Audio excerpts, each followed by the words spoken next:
Mi nombre es María Angélica Conde-Hopi. Vamos a hacer una revisión de un artículo original de autor Dr. Roberto González, denominado el título Traumatismo torácico por arma blanca.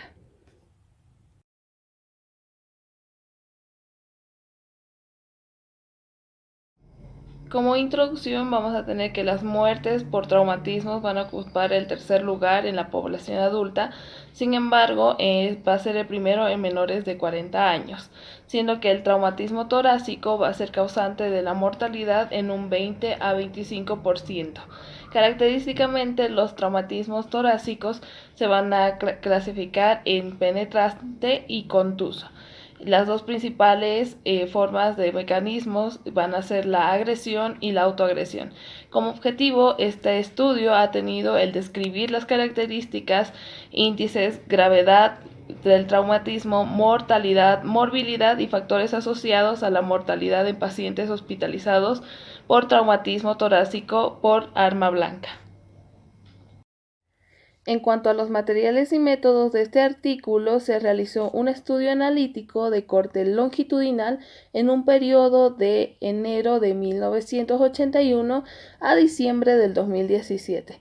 Esta revisión se hizo a base de datos recolectados de manera prospectiva, que quiere decir que se hizo la corrección de protocolos quirúrgicos, fichas clínicas, y se fue describiendo y comparando las características que tenían los traumas causados por arma blanca.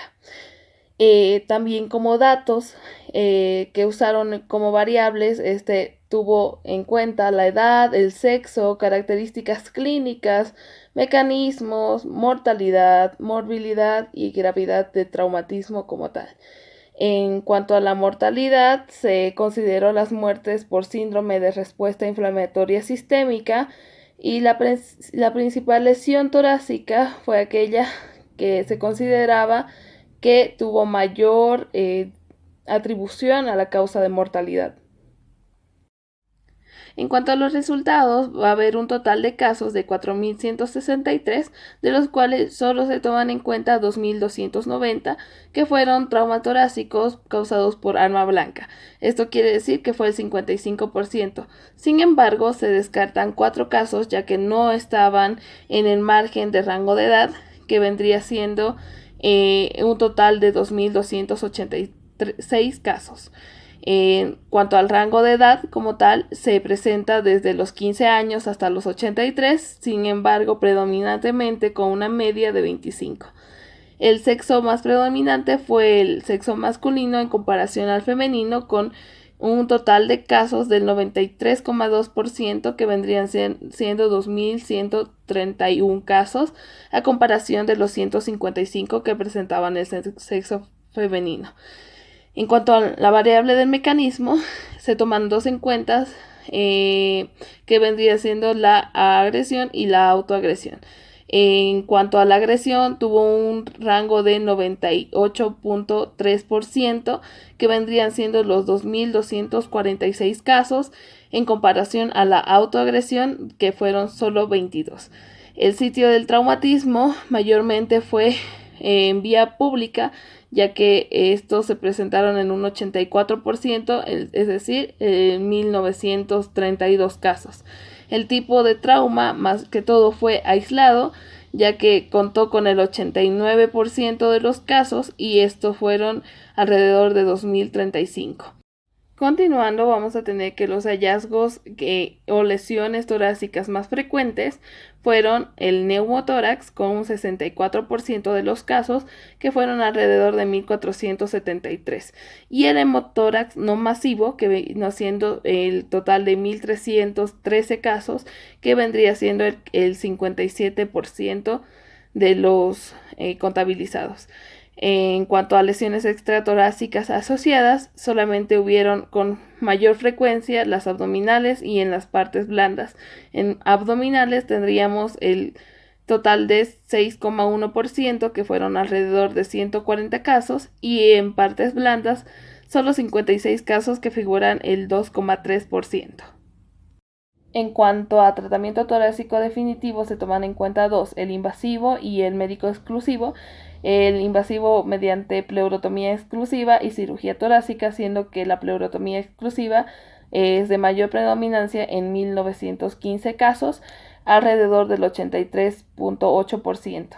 El médico exclusivo solo tomó en cuenta el 16,2%, que fueron al total de 371 casos. Tomando en cuenta la morbilidad de un total de 2.286 casos, se atribuye el 13,9%, que vendrían siendo 318 casos, y atribuidos a trauma torácico el 12,2%, que vendrían siendo el 278 casos como tal.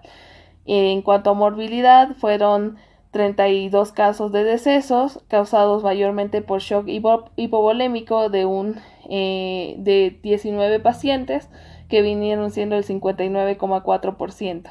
La principal lesión torácica en los fallecidos se encontró el penetrante cardíaca, con un 21 casos correspondientes al 65,6%, y esta temporalidad de la mortalidad mayormente fue en un rango de igual o menor a 7 días, con el total de 26 casos. La gravedad de traumatismos causados por arma blanca va a depender si el punto de entrada va a ser la cavidad torácica o estructuras lesionadas de forma de filo de arma blanca implicada. Se ha hecho una comparación en distintos estudios, siendo que han encontrado similitud en cuanto a la frecuencia de casos que se manifestaron del 95% en el sexo masculino. En cuanto a autoagresiones, no ha habido coincidencias en cuanto a otros estudios, siendo que más que todo la agresión como tal fue predominante en nuestro estudio en comparación a otras que están estimadas del 16,1%. El lugar sí es más frecuente en vía pública debido a los conflictos y hechos violentos que se presentan, y sí hay concordancia con otros estudios. En cuanto a lesiones extratorácicas, fueron mayormente en otros estudios, estas fueron consideradas más como el 35%. Sin embargo, en este estudio, el traumatismo el trauma torácico por arma blanca mayormente fue de un 89%, que de manera aislada, ¿no? En cuanto a los hallazgos, sí hubo una concordancia con otros estudios, que fue manifestado del 59% en cuanto a neumotórax. Sin embargo, en nuestro estudio es algo similar con el 64,5%. En cuanto a hemotórax, esto sí se puede apreciar un gran incremento en relación a otros estudios, que solo fueron el 24%. Sin embargo, en hemotórax, en este estudio sí hubo un aumento de casos, elevándolos al 57%. En cuanto a lesiones extratorácicas, mayormente no fueron coincidentes con otros estudios, ya que en otros manifiestan que las cráneoencefálicas y las lesiones en extremidades son mucho más frecuentes. Sin embargo, la de nosotros en este estudio hubo una frecuencia mayor en partes blandas como tal.